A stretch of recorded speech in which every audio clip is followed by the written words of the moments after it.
We seem to be heading to war with Iran. Certainly the Biden administration is pushing us in that direction. What's new and interesting and ominous is that very few Republicans, the opposition party, are pushing back. Instead, some of the party's leaders are encouraging it. Here, for example, is Senator Lindsey Graham of South Carolina from last weekend on NBC. You said this week that the only way to keep the war from escalating is to hold Iran accountable, part of what you're talking about now, and that it might mean bombing their oil refineries. Yeah. Have you had any discussions with the Biden administration about this? A bit. Here's my message. If Hezbollah, which is a proxy of Iran, launches a massive attack on Israel, I will consider that a threat to the state of Israel, existential in nature.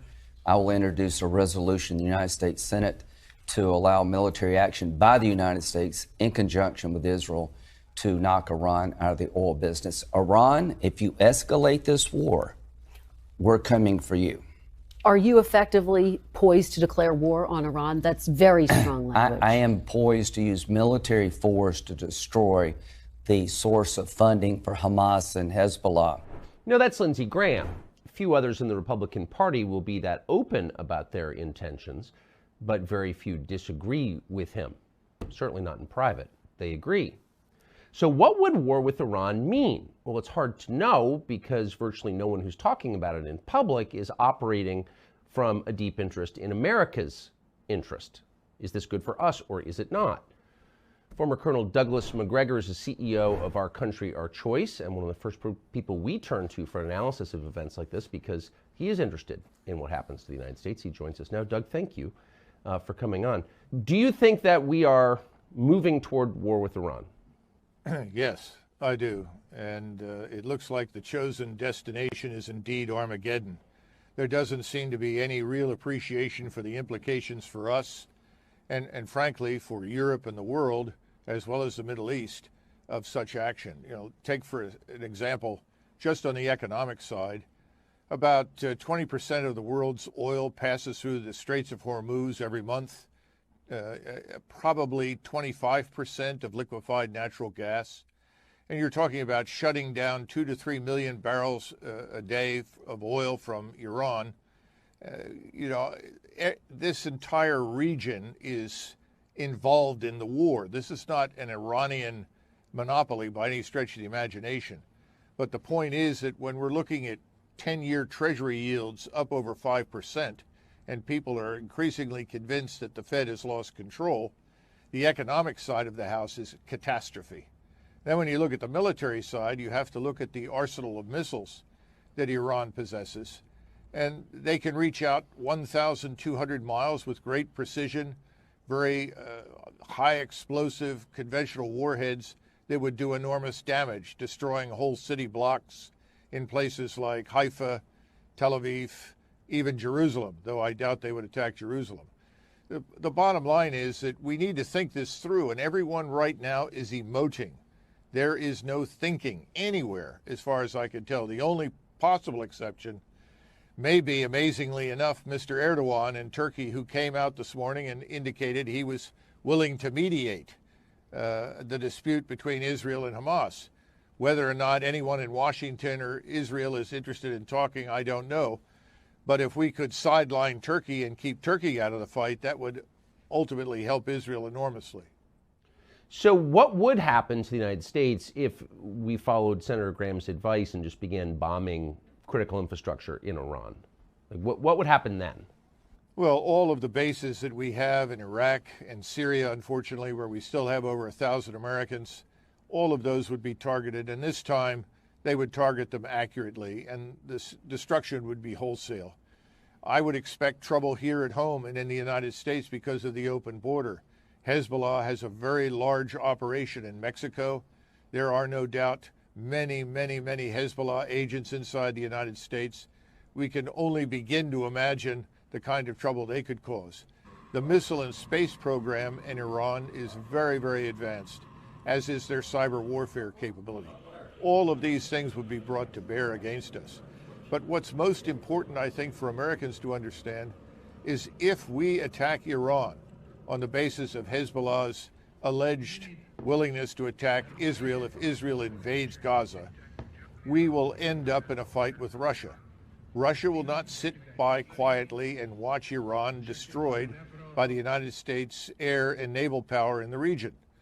And once Russia enters this, it becomes much more than just a local conflict, maybe more than just a regional war. We haven't thought this through. We need to do that. And I doubt seriously at that point that the Turks would be able to stay out. The Turks are Sunni Muslims. They are the de facto leaders of the Sunni Muslim world.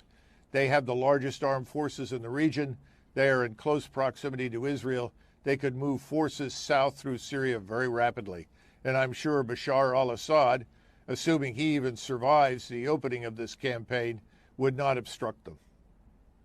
So many questions, but just to back up one click, you described Iran's missile arsenal, but Iran is a country that's been the subject of a very intense sanction regime from the United States, increased by the last president, Donald Trump, but for a long time. How is Iran still such a powerful country militarily given those sanctions? It sounds like maybe they didn't work. Oh, no, I think that's an important point, Tucker, and you're absolutely right. We place so much value on these sanctions and assume that they have this profound impact. Normally, sanctions harm the population in terms of lowering its standard of living, making life more difficult for the everyday citizen, but it doesn't fundamentally alter the policy or the goals and objectives of the government. And this is something that I don't think we understand. The same thing is true for Hamas and Gaza. You know, you want to go after Hamas. You want to destroy it. I think everyone with a sound mind is interested in the destruction of Hamas. But do you want to kill hundreds of thousands of people in order to get at Hamas? That's the question. We have the same problem in Iran. Our sanctions have not harmed the regime's ability to develop and build very, very complex and sophisticated missiles. These missiles are very accurate now. There are hundreds, if not thousands. And the long-range missiles, the 1,200-mile range theater ballistic missiles, are a very serious threat to us in the region and to Israel. And the sanctions have had no impact there. If anything, the Iranians have pulled together the best human capital in their country, the best engineers, the best thinkers, and put them to work primarily on missile technology and on cyber warfare. And that's where we stand right now. We have to expect the worst as a result if we strike Iran. How is the U.S. military, do you think, having spent your life in it, leading troops in combat and at the Pentagon, positioned to respond to war with Iran right now? Are we in a strong position or not, in your view? No, I don't think we're in a strong position. I think we're probably at the weakest point in our recent history. I think you've got to look at the realities of new weapon systems, new capabilities. The United States Navy, if it's going to preserve its capability at sea, is probably going to be compelled to operate somewheres north and west of Sicily. If it comes within closer range, then it falls into this envelope where the Iranians can strike it. And as I said before, we have to assume the Russians will come into this. Once you move into the Eastern Mediterranean, you are vulnerable to the Kinshal missiles and other missiles, cruise missiles and hypersonic missiles that the Russians have. This makes it very difficult to fly strikes in support of the Israeli Defense Force against Hezbollah, because now you're flying a very long distance. You deliver your ordnance, you have to land in Israel in order to refuel. Israel is going to operate under a hail, if not a rainstorm, of missiles and rockets, making it very, very dangerous to do so. So our naval power, while substantial, may not have the desired impact on the ground that we would like. And then finally, we have no real army anymore. The army is down to perhaps, 450,000. How much of that is ready to fight is open to debate. Much of it is sitting in Eastern Europe right now.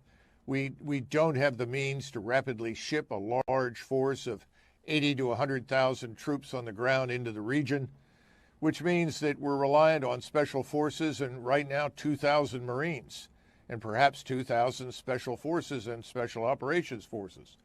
That's not going to make much of a dent. And as we've seen quite recently within the last 24 hours or so, Some of our special ops forces and Israeli special ops forces went into Gaza to reconnoiter, to plan for where they might want to go to free hostages and make an impact.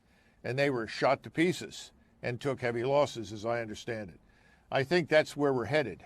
And I don't see that as a win for Israel in any way, shape, or form, and I certainly think it's very dangerous for us. You know, as I've tried to point out to a number of people, until Britain entered World War I, it was just another European war. Once Britain entered it, it became a global war. Well, once we are a co-belligerent, we enter this thing, it's going to be very difficult for Russia and Turkey not to also come into this fight against us, because they will not tolerate the sort of collective punishment that Israel plans for Gaza. The U.S. military does have an awful lot of generals, however, as you pointed out, multiples of the number we had, the absolute number we had during World War II. And they're paid to think about this stuff. Why has it dawned on no one, apparently, who's spoken publicly anyway, that this could really harm our country gravely? Why is no one saying that?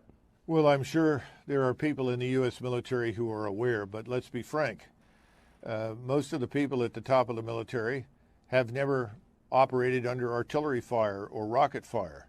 They haven't seen direct fire combat. They haven't seen real war per se. Remember, we've had the luxury of sitting around forward operating bases and striking opponents that were armed with AK-47s and command detonated mines, an occasional mortar or rocket.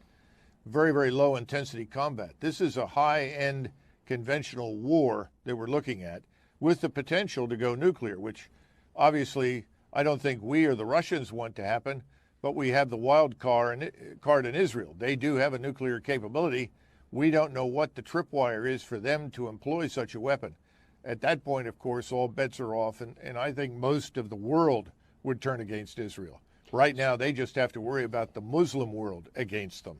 It would certainly widen if they went that far. There are too many unknowns and uncertainties here.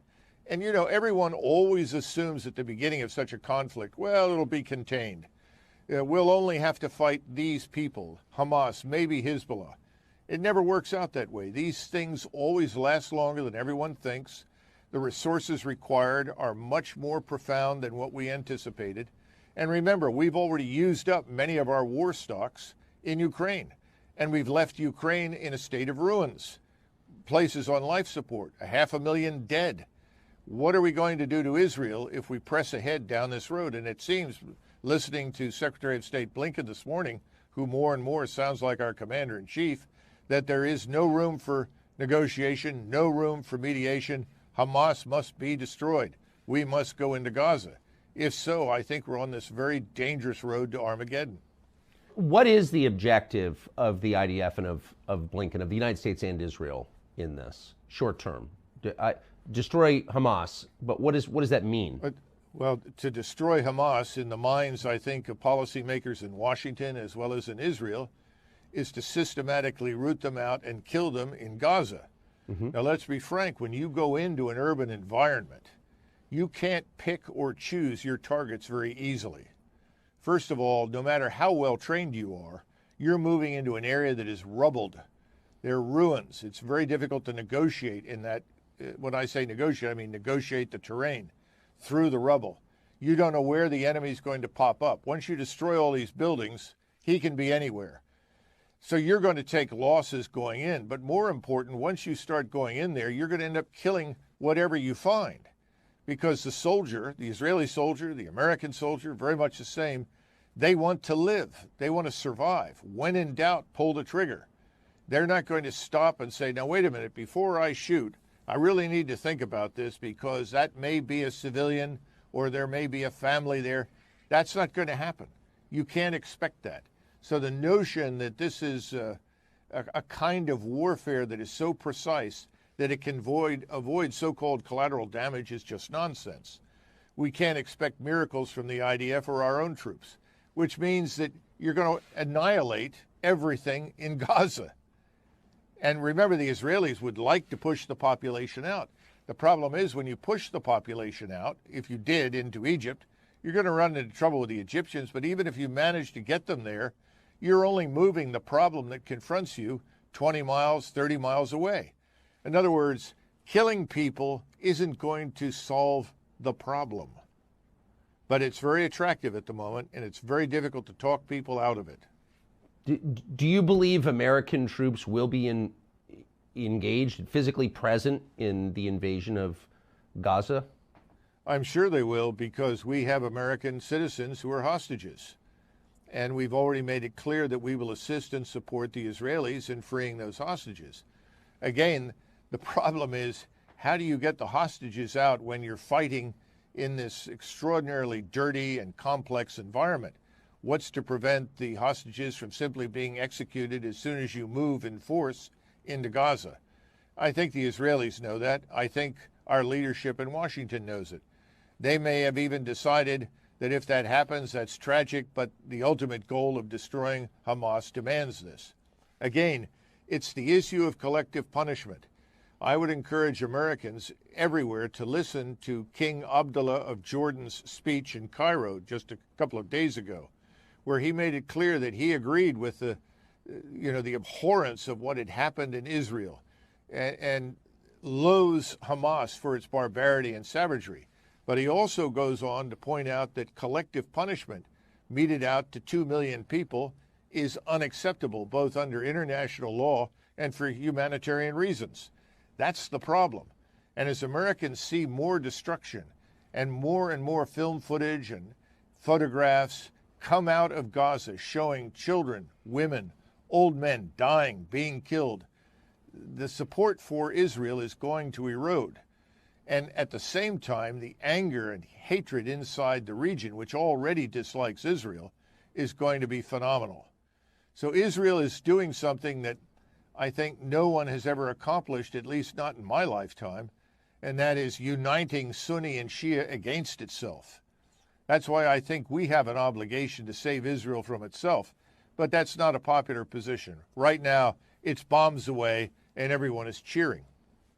What about the argument often articulated, including by leading presidential candidates recently, that considerations like the ones you just raised, like the long-term effects of decisions or global public opinion, downstream terror attacks, thinking about any of that is a violation of principle, and you're basically giving in to the terrorists by weighing any of it? How would you respond to that? Most politicians follow public opinion. Right now, public opinion supports violence against Hamas, and if that includes the destruction of Gaza, so be it, we support it. Very few people look beyond that and understand the larger consequences. In the last century, or I guess I should say in the early 20th century, the great powers intervened on more than one occasion to prevent Turkey from being destroyed. Not because they loved the Ottoman Turks, but because they saw the alternative being chaos. Turkey had a role to play. Therefore, we want to preserve it. We have to think about Egypt. Egypt has been a good strategic partner for Israel. They've kept the peace there for decades. The Egyptians are now in a very difficult position. At least 100,000 Egyptian troops have been moved towards the border with Gaza, involving several divisions. Under great pressure from public opinion in the Arab world, in the Muslim world, they may have to engage the Israelis because no one will protect the population in Gaza. That's a terrible, terrible possibility, one that we don't want. Because if that happens to Egypt and Hezbollah attacks from the north, that will bring in everyone else. And we're suddenly confronting a war on a regional level that is going to harm us economically, physically in many ways, but could threaten the very existence of Israel, which I think is the root problem here. We don't want Israel's existence threatened. We want to save Israel. We want to keep it intact. But we may not be able to do that if this war runs out of control. And let's be frank, historically, wars run out of control. They move in directions you never anticipated. So if you think you can plot this route forward, as Lindsey Graham thinks, you're crazy. Once this is unleashed, it's not manageable anymore. You you made reference a couple of times to the American citizens being held by Hamas. What do we know about them? Well, I think most of them are American citizens who happen to be Jewish, who are there to celebrate during the holiday period or participate in this music festival we've heard so much about. I don't think they ever anticipated anything like this happening. Yeah. The problem is, as we've said before, extracting them from this haystack is nigh on to impossible. What about the concerns about terrorism in the United States in the wake of all of this? Well, I think they're very valid. Yeah, I think these concerns are very, very valid. We've had open borders now for the last 2.5 years, but we've had an illegal migration problem for the last 3+ decades. We don't know who's in the country. We really don't. No one at Homeland Security can tell you who is here. The Europeans face something quite similar. They were bullied into admitting millions of Muslims from the Middle East and Africa. We've been bullied by our government to open the borders and let in effectively anybody who wants to come. So we don't know who's here, but we do know that Hamas, as well as Hezbollah, have positions in Mexico. Of the two, Hezbollah is much stronger, much larger, and much better equipped and financed. So we have to expect that once Hezbollah is in the war and we are against them and Iran, that much of our infrastructure will be at risk. Something as bad or potentially even worse than 9/11 could happen here. This brings us back to the whole issue of immigration and border security. We've essentially ignored it.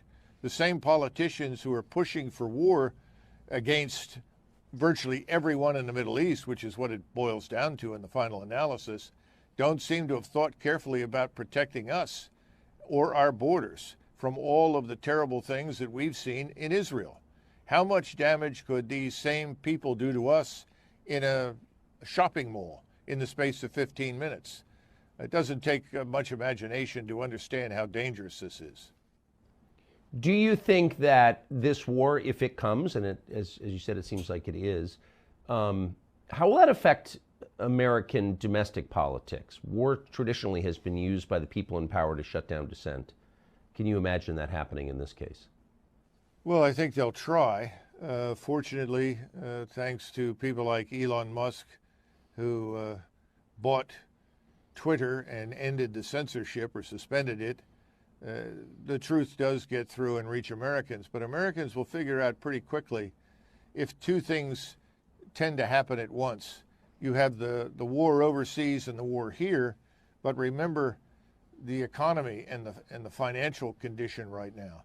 If you turn on any of the business channels, for the first time in my memory, lots and lots of analysts are coming on and talking about the Fed having lost control, the rising interest rates, the inability to manage and cope with the sovereign national debt of $33 trillion. And that's the tip of a proverbial iceberg. We already have Americans who are struggling with inflation anyway. Now we're looking at potentially scarcity. We've drained our strategic oil reserve for all intents and purposes.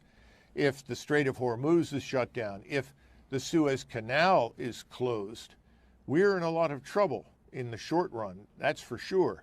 How rapidly can we recover from all of this? How many refineries can we put back into operation? How much drilling can we do quickly? The answer is not very much. So draining that strategic oil reserve was a very serious mistake. But as we become impoverished and chaotic and subject to these terror attacks, we'll be winning important moral victories, don't you think?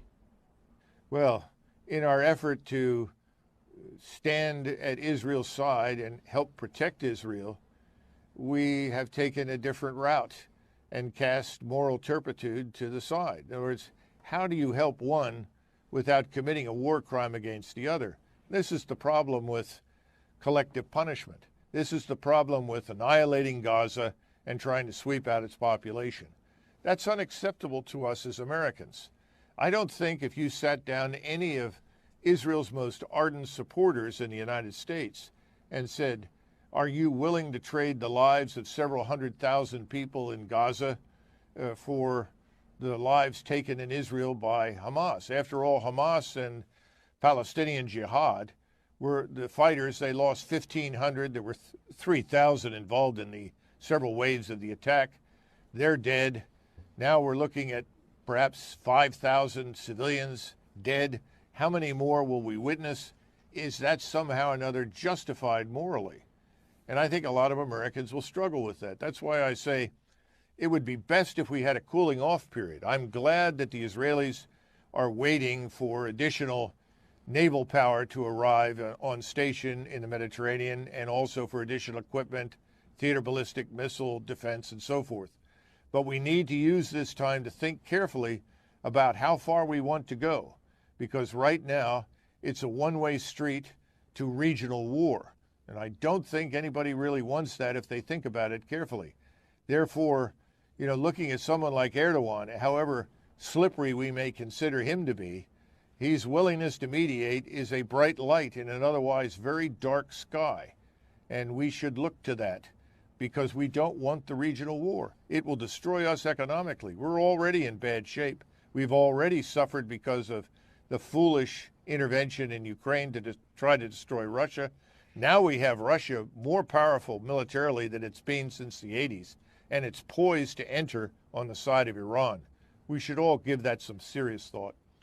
Last question. Do you know of any leaders in the United States, political leaders at the Pentagon, within the Biden administration, who are thinking clearly about this, which is to say, who are framing their thoughts on it around what's best for the United States long term? Is anybody thinking that way?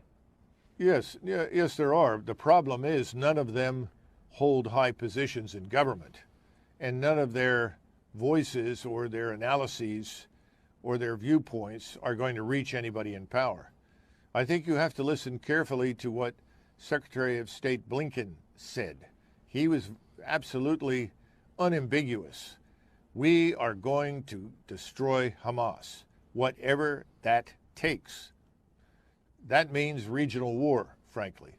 And anybody who thinks that people are going to say, oh no, we're afraid of America, we're not going to risk that, they're wrong. They are not afraid to risk attacking Israel for fear of coming into confrontation with us. We are not the power we were in 1991, and they know that. And economically, our position is very fragile. Let's face it. So the bottom line is, yes, there are people out there, but they're not being heard, and they're not going to be heard in the current environment. Doug Macgregor, thank you so much for that. Appreciate it.